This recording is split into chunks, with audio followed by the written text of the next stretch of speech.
الحمد لله رب العالمين والعاقبة للمتقين ولا عدوان إلا على الظالمين والصلاة والسلام على نبينا محمد وعلى آله وصحبه أجمعين أما بعد فكتاب البيوع باب شروطه وما نهي عنه منه عن رفاعة ابن رافع رضي الله تعالى عنه أن النبي صلى الله عليه وسلم سئل أي الكسب أطيب قال عمل الرجل بيده وكل بيع مبرور رواه البزار وصححه الحاکم۔ یہ بیع کا بیان ہے، خرید و فروخت کا بیان ہے، تجارت کا بیان۔ اس سے قبل جو ابواب ہم نے پڑھے ہیں طہارت سے لے کر کے نماز، زکوٰۃ، روزہ اور حج، یہ اللہ کے حقوق کا بیان ہم نے پڑھا تھا، عبادتوں کا بیان پڑھا تھا جو اللہ تعالیٰ کا ہم پر حق ہے، اور بہت سارے مسائل اس میں آپ نے پڑھے۔ اس کا تعلق حقوق اللہ سے تھا، بندے کا اللہ سبحانہ وتعالیٰ سے جو رشتہ ہے اور اس کا جو حق ہے اس کے تعلق سے تھا۔ اب یہاں جو معاملہ ہے، یہاں سے کتاب البیوع، وہ بندوں کا بندوں سے معاملہ ہے۔ تجارتی لین دین کیسے ہونا چاہیے، کون سی بیع حلال ہے، کون سی حرام ہے، کون سی شرط جائز ہے، کون سی شرط ناجائز ہے، پھر اس طریقہ سے نکاح، شادی، بیاہ، طلاق وغیرہ کے مسائل آئیں کہ بہت کافی علمی چیزیں ہیں۔ تو یہاں سے جو گفتگو شروع ہو رہی ہے، بلکہ آپ کو میں نے پچھلے درس میں بھی بتایا تھا کہ تقریباً آدھی کتاب یہاں ختم ہو گئی، حقوق اللہ کا ذکر یہاں ہو گیا، طہارت اور جو ارکان اربع ہیں، 4 نماز، روزہ، حج، زکوٰۃ، چاروں کا بیان ہو گیا تفصیل سے۔ اب یہاں حقوق العباد کا ذکر ہے، بندوں کے مسائل کا تعلق سے ذکر ہے۔ تو پہلا باب لائے ہے کتاب البیوع۔ بیوع بیع کی جمع ہے، خرید و فروخت کرنا، لین دین کرنا، کیونکہ دنیا کے ہر انسان کا تعلق لین دین سے ہوتا ہے، کسی نہ کسی طرح کا لین دین ہم لوگ کرتے ہی ہیں۔ دنیا کا کوئی بھی شخص تمام ضرورت اپنے آپ میں اکیلے وہ مہیا نہیں کر سکتا۔ ایک ہی آدمی کھیتی بھی کرے، ایک ہی آدمی بنکر بھی ہو، ایک ہی آدمی تیل بھی پیڑے، ایک ہی آدمی کپڑا بھی بنے، ایک ہی آدمی موٹر بھی بنائے، ایک ہی آدمی فریج بھی بنائے، ممکن نہیں ہے۔ اب ظاہر ہے کہ ہمارے پاس غلہ ہے لیکن ہمارے پاس دوسری چیزیں نہیں ہیں، تو ہم غلہ کو بیچیں گے اور وہاں سے روپیہ لیں گے، روپیہ سے بازار میں جا کر کے اپنی ضرورت کا سامان لیں گے۔ کسی کے پاس کوئی سامان ہے، وہ سامان بیچے گا۔ اب شہروں میں لوگوں کے پاس کاریگری ہے، ہنر ہے، وہ اس سے پیسہ کماتا ہے، وہ اسی پیسے سے جا کر کے بنیا کی دکان میں غلہ لیتا ہے جو آپ ان سے بیچتے ہیں، وہ کھاتا ہے۔ تو اس طریقہ سے کھانے پینے کی اشیاء سے لے کر کپڑا تک، سامان تک، موٹر گاڑی، تمام چیزیں جو آدمی خریدتا ہے، ہر چھوٹا سے چھوٹا، بڑا سے بڑا آدمی کہیں نہ کہیں کسی نہ کسی خرید و فروخت سے جڑا ہوا ہے۔ اس لیے انسان کی زندگی کا تعلق لین دین سے، خرید و فروخت سے بہت زیادہ ہے۔ اس لیے مؤلف نے معاملات کے باب میں، صاحب کتاب نے سب سے پہلے بیع کا ذکر کیا، خرید و فروخت کا ذکر کیا۔ تو یہ انسان کی حاجت ہے، ضرورت ہے، سمجھا نا؟ اس کے بغیر دنیا کا کاروبار ہی نہیں چلے گا۔ یا تو چھینا جھپٹی ہو، جو جس کا مال پائے چاہے چھینے جھپٹے، یا پھر ایک طریقہ ہونا چاہیے تھا۔ تو اسی جب سے دنیا قائم ہے، لین دین کا تعلق قائم ہے، لیکن شریعت میں سے پہلے دور جاہلیت میں ناجائز تجارتیں ہو رہی تھی، خون، مردار، حرام اشیاء کی تجارت ہو رہی تھی۔ اسلام نے اس کو دائرہ متعین کیا کہ کیا جائز ہے، کیا ناجائز ہے، کیسی آپ کو تجارت کرنی چاہیے، کیسی تجارت نہیں کرنی چاہیے، کیسی کمائی حلال ہے، کیسی کمائی حلال نہیں ہے۔ چلیے تو دیکھتے ہیں بیوع۔ چونکہ بیع کی بہت ساری قسمیں ہیں، جائز، ناجائز، حلال، حرام، تو اس لیے جمع کا لفظ استعمال کیا۔ بیوع بیع کی جمع ہے، یعنی مال کو مال سے بدلنا۔ آپ نے کوئی مال دیا اور دوسرا آپ کو کوئی مال دیتا ہے۔ تو شرط کا بیان، بیع کے اندر جو شرط ہوتی ہے اس کا بیان، اور اسی طریقے سے شریعت نے جن چیزوں سے منع کیا ہے، جو ممنوع بیع ہے، منع کردہ بیع ہے، ان کا بیان۔ ظاہر ہے کہ تمام شرطوں کا ذکر بھی نہیں ہوگا، تمام ممنوعات کا بھی ذکر نہیں ہوگا، چھوٹی مختصر کتاب ہے، کچھ اہم چیزوں کا ذکر یہاں ہوگا۔ تو پہلی جو چیز آئی ہے، جو حدیث آئی ہے اس کے اندر، وہ رفاعہ ابن رافع رضی اللہ عنہ کی حدیث ہے۔ نبی کریم صلی اللہ علیہ وسلم سے پوچھا گیا کہ کون سی کمائی سب سے پاکیزہ ہے، کون سی کمائی سب سے پاکیزہ ہے؟ پوچھنے والا کوئی بھی رہا ہو، نام مبہم ہے، پتہ نہیں کہ کوئی ہے، لیکن بہرحال جو بھی ہے وہ صحابی ہے، نبی کا صحابی ہے، کیونکہ وہ نبی سے پوچھ رہا ہے نا صلی اللہ علیہ وسلم سے۔ تو نبی صلی اللہ علیہ وسلم سے سوال کیا۔ اچھا، صحابہ کرام کا مطلب سوال کرنے سے صرف سوال کرنا نہیں ہوتا تھا، بلکہ جان کر کے اس پر عمل کرنا ہوتا تھا کہ جو سب سے بہتر کمائی کی شکل ہوگی وہ شکل ہم اختیار کریں گے تاکہ ہمارا مال، ہماری کمائی بالکل پاکیزہ ہو۔ تو اس نیت سے لوگوں نے سوال کیا۔ تو نبی صلی اللہ علیہ وسلم سے سوال کیا گیا کہ ای الکسب افضل، کون سی کمائی سب سے پاکیزہ ہے، بہتر ہے؟ تو آپ نے کیا فرمایا؟ عمل الرجل بیدہ، آدمی کا کمانا اپنے ہاتھ سے۔ جو کمائی آپ اپنے ہاتھ سے کرتے ہیں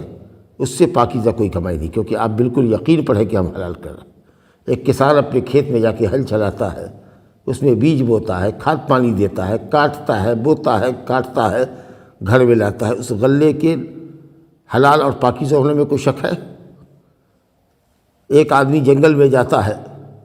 جہاں لکڑیاں وہ کاٹتا ہے، محنت کرتا ہے، لکڑی کاٹتا ہے، اچھی سے اچھی لکڑی کاٹتا ہے کہ بازار میں اس کا اچھا ریٹ ملے، اور وہاں سے وہ گٹھر سر پر پیٹھ پر اٹھا کر لاتا ہے، بازار میں بیچتا ہے لوگوں کے سامنے، وہ کمائی کرتا ہے۔ گھاس کاٹتا ہے میدان میں جا کر کے، ایسی عام زمین میں جہاں گھاس کاٹنا جائز ہے، کسی کی خاص زمین سے نہیں کاٹتا، اس کو لا کر کے وہ بیچتا ہے۔ اسی طریقے سے اگر آپ صنعت و حرفت کرتے ہیں، مثال کے طور پر کوئی کل پردہ ٹھیک کرتے ہیں، سمجھا کہ نہیں، دردی کا کام کرتے ہیں، سلائی کا کام کرتے ہیں، جو بھی کام جس میں آپ کا ہاتھ لگے، صحیح طریقے سے اگر کام، پختہ طریقے پر آپ کام کرتے ہیں تو وہ چیزیں بھی آپ کے اس کے عمل کے اندر داخل ہے، سمجھا کہ نہیں۔ تو جو کام آدمی اپنے ہاتھ سے کرتا ہے، حضرت داؤد علیہ السلام اپنے ہاتھ کی کمائی کھاتے تھے، حضرت داؤد علیہ السلام زرہ بناتے تھے، اللہ تعالیٰ نے ان کے ہاتھ میں لوہا کو موم کر دیا تھا، لوہا ان کے ہاتھ میں پڑتا تھا، وہ موم کی طرح نرم ہو جاتا تھا، جیسے چاہتے لباس، جنگی لباس تیار کر دیتے تھے۔ تو ہاتھ کی کمائی ہے۔ تو اسی لیے علماء میں بحث ہے کہ سب سے اچھی کمائی کیا ہے، تو بہت سے لوگوں نے یہ کہا کہ کسانی کرنا سب سے اچھی کمائی ہے، کیونکہ اس کی کمائی کے اندر جو ہے چرندہ پرندہ بھی کھاتا ہے، کبھی کوئی بکری کھا گئی، کوئی بھینس کھا گئی، کبھی پرندہ آتا ہے وہ دانہ چگتا ہے، چوٹی کیڑے مکوڑے سب اس سے فائدہ اٹھاتے ہیں، پھل ہے اس میں طوطا مینا بیٹھتا ہے درخت کے اوپر، کچھ پھل کو کھاتا ہے، یہ سب اس کسان کے حق میں ثواب لکھا جاتا ہے، سمجھے کہ؟ تو بہرحال ہاتھ کی کمائی کا دائرہ بہت ہے جس میں انسان کا ہاتھ لگے، سمجھے کہ ڈائریکٹ اپنے ہاتھ سے جو کمائے وہ کمائی سب سے بہتر ہے۔ وَكُلُّ بَيْعٍ مَبْرُورٍ، اور ہر وہ تجارت جو مبرور ہو، مبرور کا مطلب شریعت کے مطابق ہو، ہر وہ تجارت جو شریعت کے مطابق ہو۔ ایک شرط یہ ہوئی، اور دو شرطیں اور ہیں، بیان صاف ہو، کیا بیچ رہے ہیں؟ کوئلور کا بالو بیچ رہے ہیں، کوئلور کا ہے، ایک دم وہ کوئلور کا ہی ہونا چاہیے، یہ غلط مت بولیے گا، سمجھا کہ نہیں؟ اور اس میں کیا عیب ہے وہ بھی بتا دیجیے، سمجھا کہ سچ بولیے، اور جو عیب و ہنر ہے آپ کے سامان میں وہ بتا دیجیے۔ اللہ اکبر۔ البیعان، لوگوں کے بیع اور مشتری خریدار دونوں اگر سچ بولے اور جس کے سامان میں جو عیب ہو جو خوبی ہو اس کو بیان کر دیں،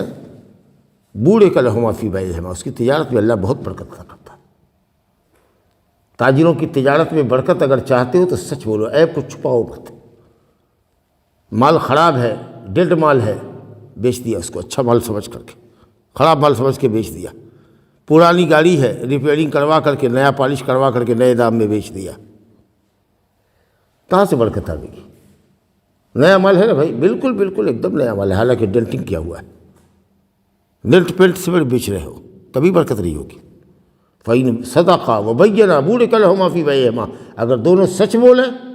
اور دونوں عیب اور ہنر بتا دیں کہ کیا خوبی ہے کیا خرابی ہے اس میں، بھئی یہ لینا ہے تو آپ لیجئے، یہ سیکنڈ ہینڈ ہے، ریپیئر کیا ہوا مال ہے، 1 سال کی گارنٹی دیتا ہوں، بہت اچھی بات ہے۔ تو سامان بیچنے کے وقت، خریدنے کے وقت دونوں آدمی سچ بولیے، اور سامان کے اندر اگر کوئی عیب ہے تو وہ بتا دیجئے، کہیے کہ اس میں تھوڑا سا عیب ہے، میں نے اس کی قیمت تھوڑی کم کر دی ہے، اب آپ دیکھ لیجیے، اگر آپ کو جچتا ہے تو آپ اس کو لے لیجیے، ماشاءاللہ جو تجارت ہوگی اس میں بڑی برکت ہوگی۔ تو بیع مبرور، نبی صلی اللہ علیہ وسلم نے فرمایا کہ سب سے پاکیزہ کمائی انسان کے ہاتھ کی کمائی ہے، اور اس کے بعد آپ نے فرمایا اور کیا، ہر وہ بیع جو مبرور ہو،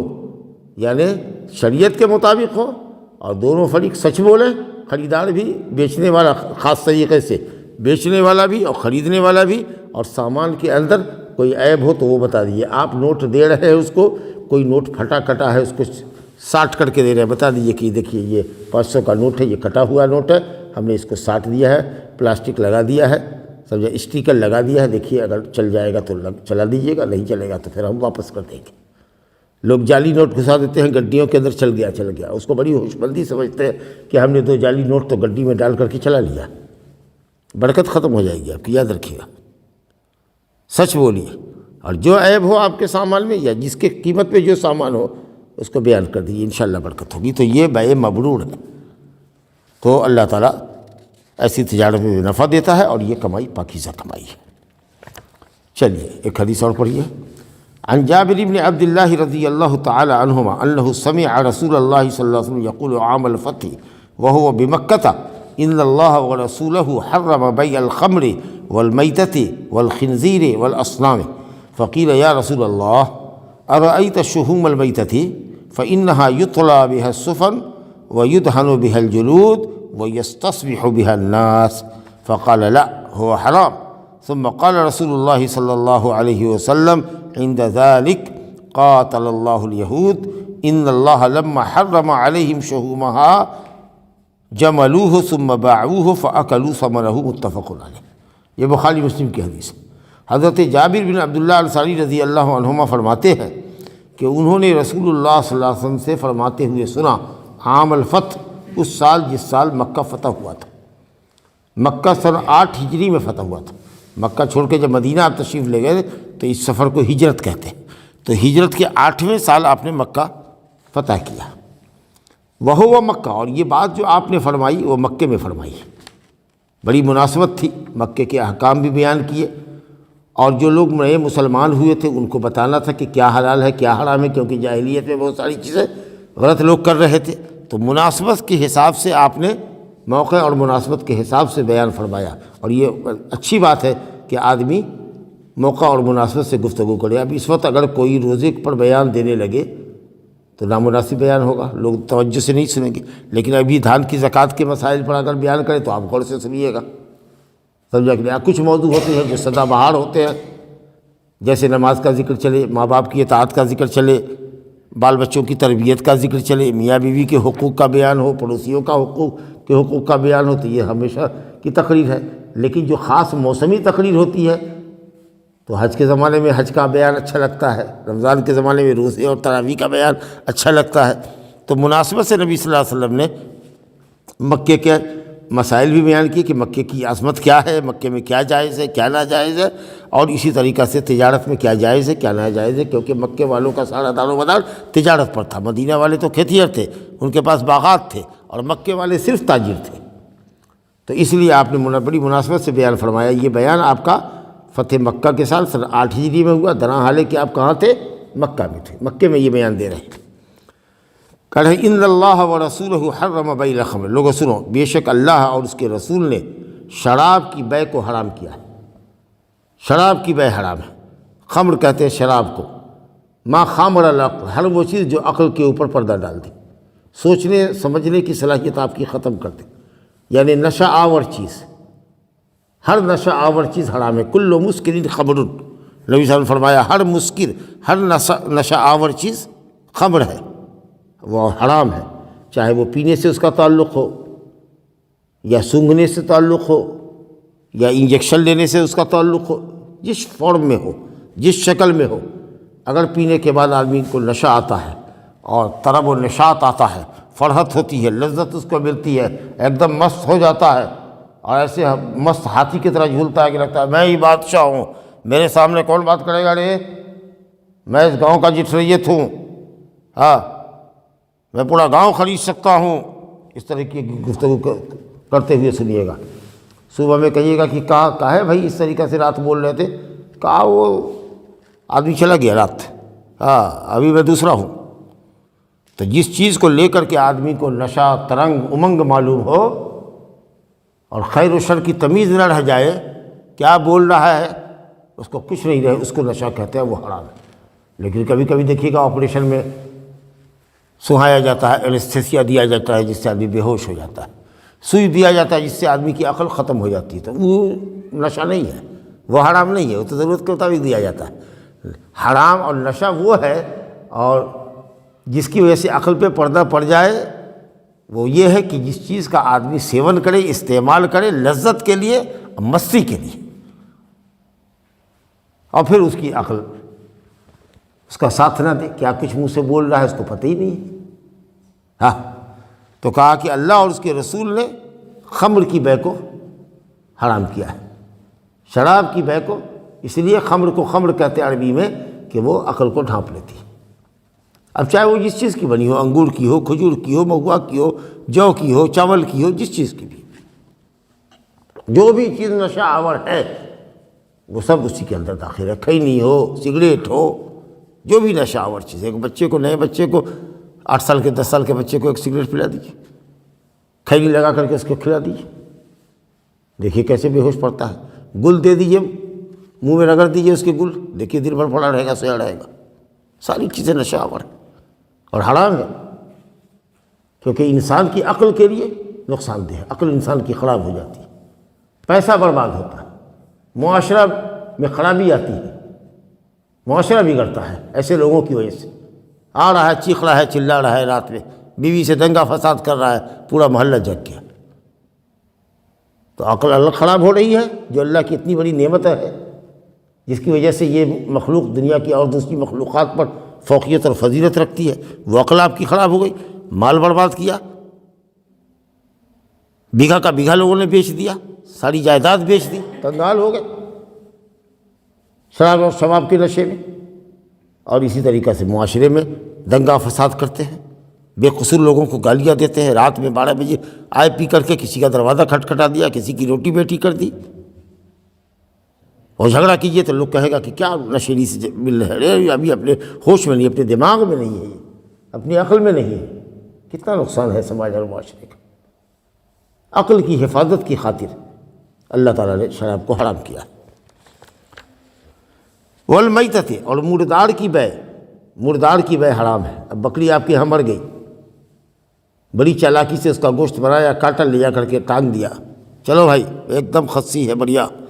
مرا ہوا ہے، جو اپنی موت آپ مر گیا، اور اس کو دے کر کیا کہ 600 میں ملتا ہے، ہم 400 میں دے رہے ہیں، ایک دم پیور خصی۔ دیکھو مردار کو آپ بے کر رہے ہیں، بالکل حرام کھا رہے ہیں آپ۔ تو ایک چیز وہ ہوتی ہے جس کو غیر شرعی طریقے پر ذبح کیا جائے، وہ مردار ہوا، تو جو اپنی موت آپ مر گیا وہ مردار۔ اور اسی طریقے سے غیر شرعی طریقے پر ذبح کیا، ذبح کرنے والا کافر ہے، تو کافر کا ذبیحہ جائز ہوگا مسلمان کے لیے؟ نہیں ہوگا۔ اسی طریقے سے دم گھوٹ کر کے جانور کو مار دیا، یا 1-2 نس کاٹا، پورے طریقے سے کٹا بھی نہیں، پھڑپھڑا کر کے آدھے گھنٹے میں جانور تڑپ کے مر گیا، آپ نے اس کی رگیں نہیں کاٹی ٹھیک سے، نہ دونوں طرف کی رگ کاٹی، نہ کھانے کی حلق کاٹی، نہ سانس کی نلی کاٹی،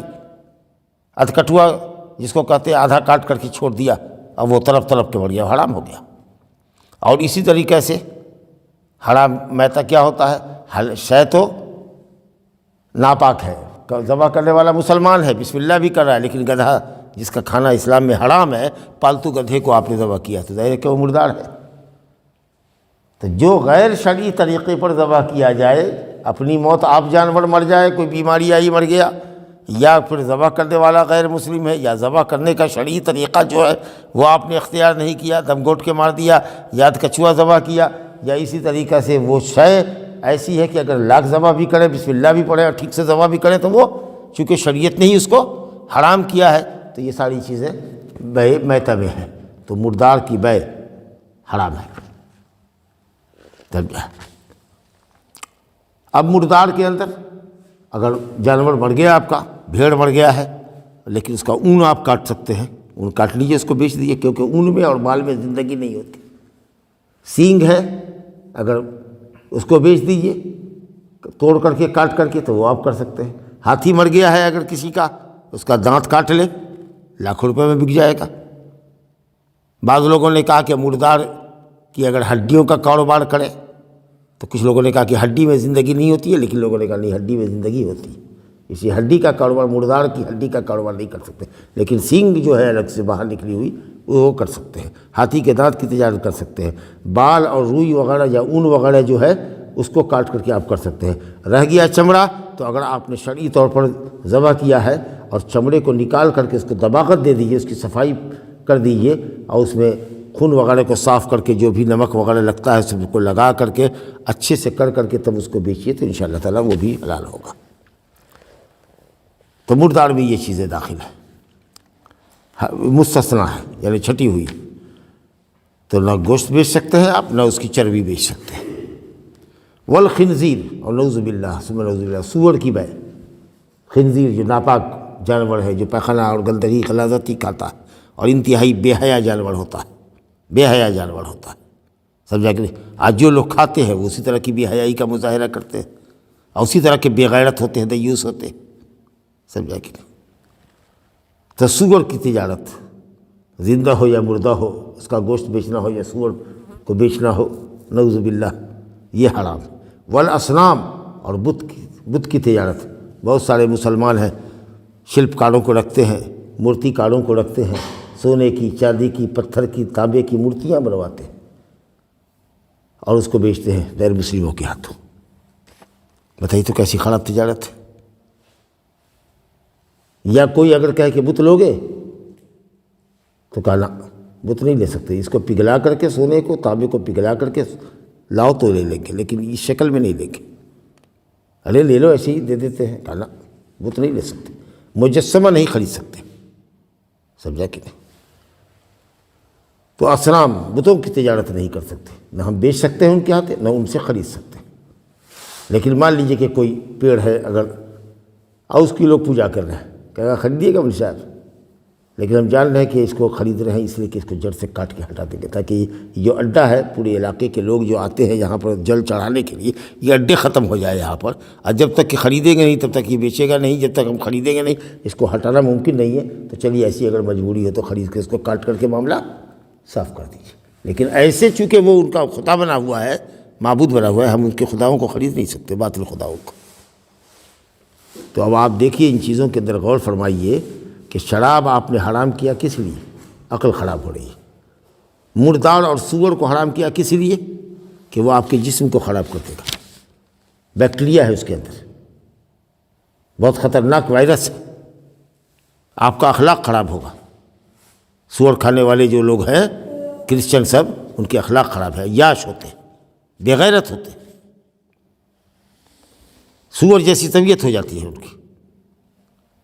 اور یہ اصنام جو ہے، اس کی بیع و شراء، خرید و فروخت، یہ آپ کے دین کو بگاڑتی ہے کہ آپ موحد ہیں، ایک اللہ کے پرستار ہیں،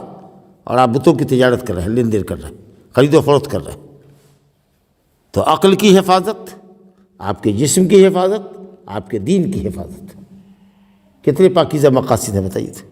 اس لیے اللہ تعالیٰ نے، اس کے رسول نے ان چیزوں کی تجارت کو حرام کیا ہے، بیع کو حرام کیا ہے۔ فقیلہ، کہا گیا، کہنے والا کوئی بھی رہا ہو، اسی مجلس کا آدمی، یا رسول اللہ، اے اللہ کے رسول۔ صحابہ کرام کا طریقہ دیکھیے، نبی اور ادب دیکھیے کہ نبی صلی اللہ علیہ وسلم کو کیسے خطاب کرتے تھے۔ کبھی کسی نے یا محمد نہیں کہا، یا رسول اللہ، اے اللہ کے رسول۔ کوئی جاہل آتا دیہات سے تو یا محمد کی رٹ لگاتا۔ اللہ نے کہا ان الذین ینادونک من وراء الحجرات اکثرهم لا یعقلون، پس دیوار کے پیچھے کھڑے ہو کر کے یا محمد کی رٹ لگاتے۔ یہ اکثر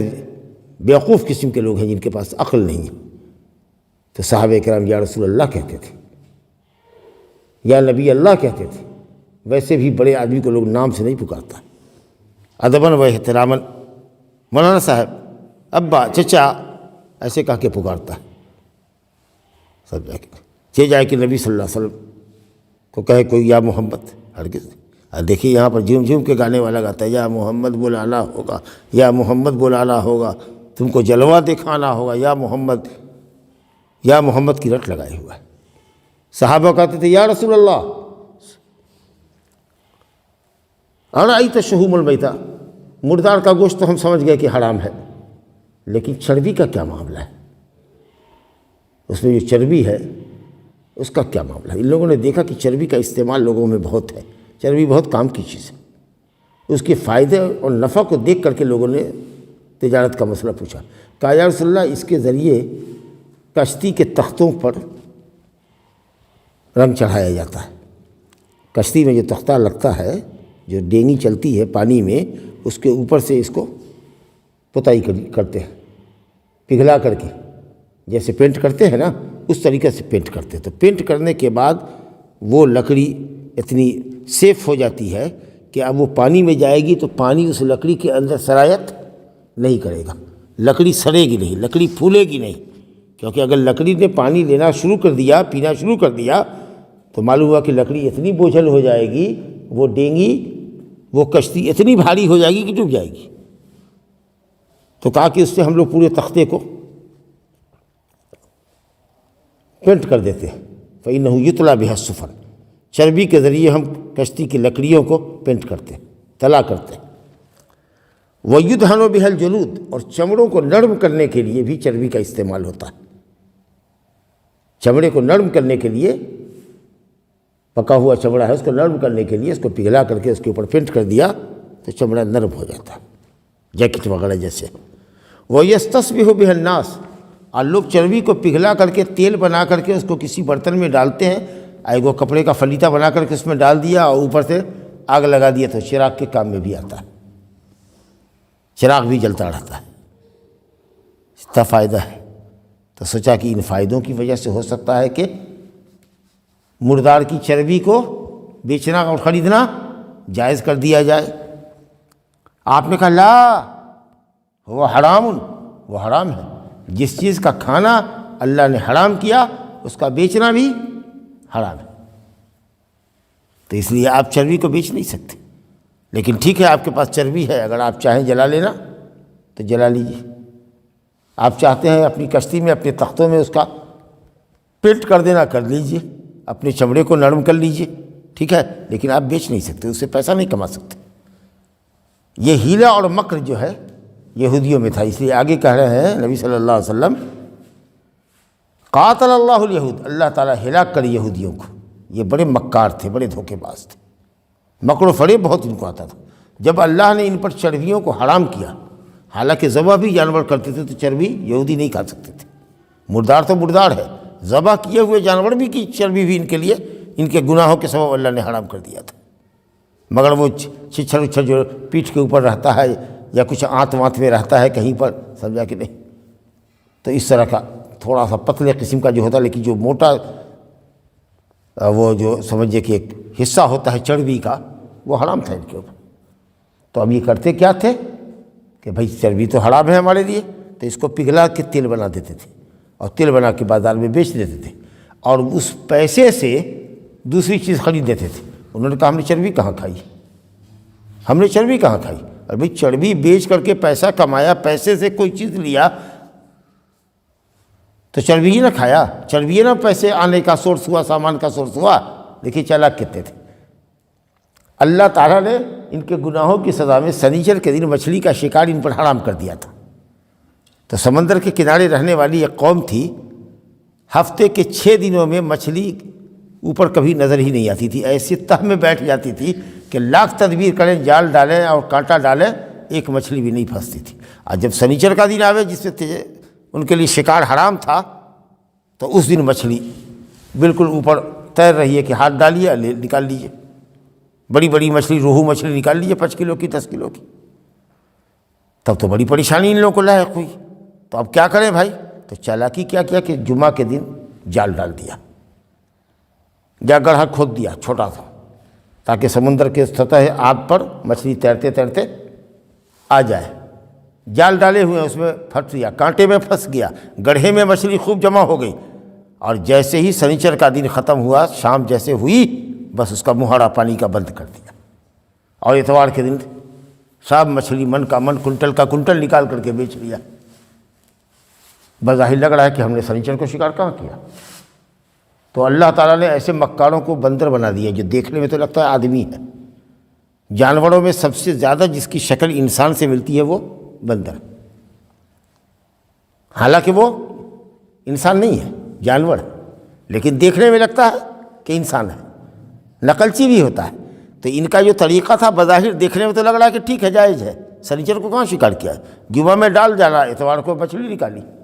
لیکن یہ حیلہ سازی اور مکاری کیسی تھی؟ جیسے بندر دیکھنے میں لگتا ہے انسان، حالانکہ ہے نہیں انسان، تو ان کا عمل دیکھنے میں لگتا ہے جائز، لیکن جائز نہیں تھا، تو اس لیے اللہ نے بندر بنا دیا۔ اور بعض علماء نے کہا کہ بوڑھوں کو سور بنا دیا، جوانوں کو بندر بنا دیا۔ اللہ! تو جب چربی ان پر حرام ہو گئی تب یہ کیا کرتے تھے؟ ان اللہ لما حرم علیہم شحومہا، جب اللہ نے ان کے اوپر چربی کو حرام کر دیا تو جملوہ، اس کو پگھلایا اور تیل بنا کر کے بازار میں لے گئے